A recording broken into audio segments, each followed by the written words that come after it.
It's 1997 and you're the co-founder of the most dominant tech company in the world, Microsoft, and you hold a firm grip over the global software market.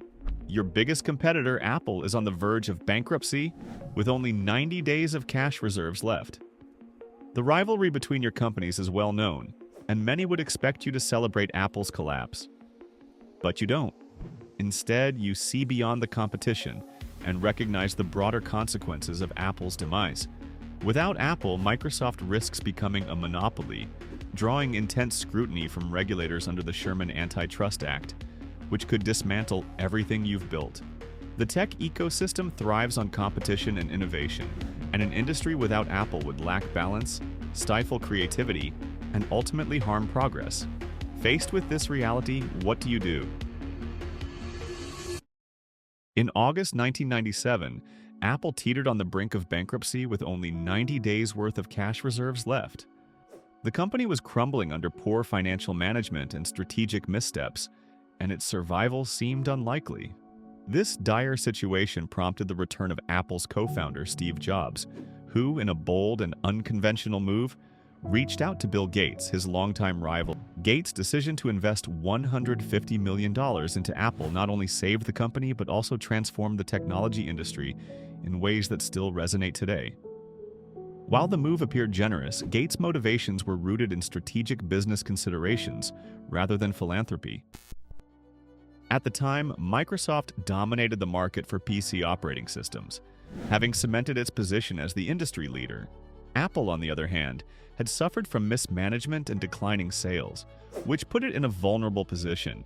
If Apple were to collapse, Microsoft risked becoming the sole player in the PC software market, creating a dangerous monopoly scenario.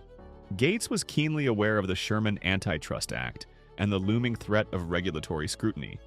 Microsoft had already faced investigations from the Federal Trade Commission, FTC, in 1990 for alleged monopolistic behavior. Bill Gates understood that without Apple, Microsoft could become the sole focus of antitrust regulators, potentially leading to significant penalties or even the breakup of his company. During the Macworld Boston conference in August 1997, Steve Jobs shocked the audience by announcing Microsoft's $150 million investment, accompanied by Bill Gates' image appearing live via satellite.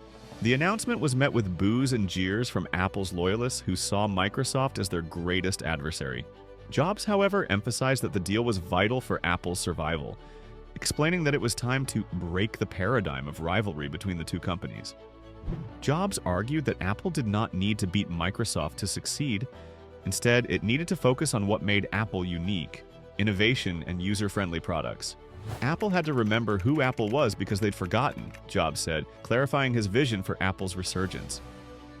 The terms of the deal were mutually beneficial. In exchange for Microsoft's investment, Apple agreed to make Internet Explorer the default browser on its Macintosh computers for the next 5 years, drop its lawsuit against Microsoft, which alleged that Microsoft had copied Apple's operating system. The agreement allowed Microsoft to strengthen its foothold in the browser market, particularly during the critical years of the browser wars with Netscape. Internet Explorer gained a significant advantage, helping Microsoft solidify its dominance in the space.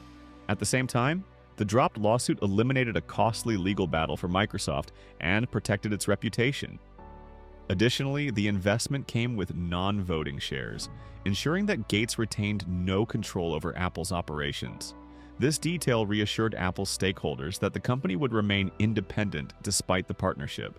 Gates' confidence in Jobs' leadership played a pivotal role in the deal. By the mid-1990s, Gates recognized Jobs as a visionary who could transform Apple's fortunes, and his bet on Jobs proved prescient. The infusion of funds allowed Apple to stabilize its operations, focus on product development, and eventually launch groundbreaking innovations, including the iMac, iPod, and later, the iPhone.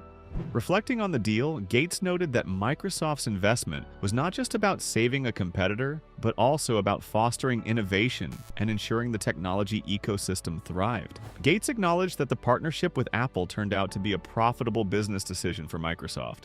Over the years, Microsoft continued to develop software for Apple's platforms, further cementing their collaboration. The rescue deal also highlighted a rare moment of unity between two industry titans who had been fierce competitors. Jobs publicly thanked Gates, saying, "Bill, thank you. The world's a better place." The moment, memorialized on the cover of Time magazine, became a symbol of mutual respect and pragmatic cooperation. For Gates, saving Apple helped Microsoft avoid regulatory challenges, expand its market share, and maintain a competitive balance in the industry. In hindsight, the 1997 investment not only saved Apple, but also laid the foundation for its evolution into the world's most valuable company. Without Bill Gates' intervention, Apple's collapse would have created a technological landscape devoid of competition and innovation.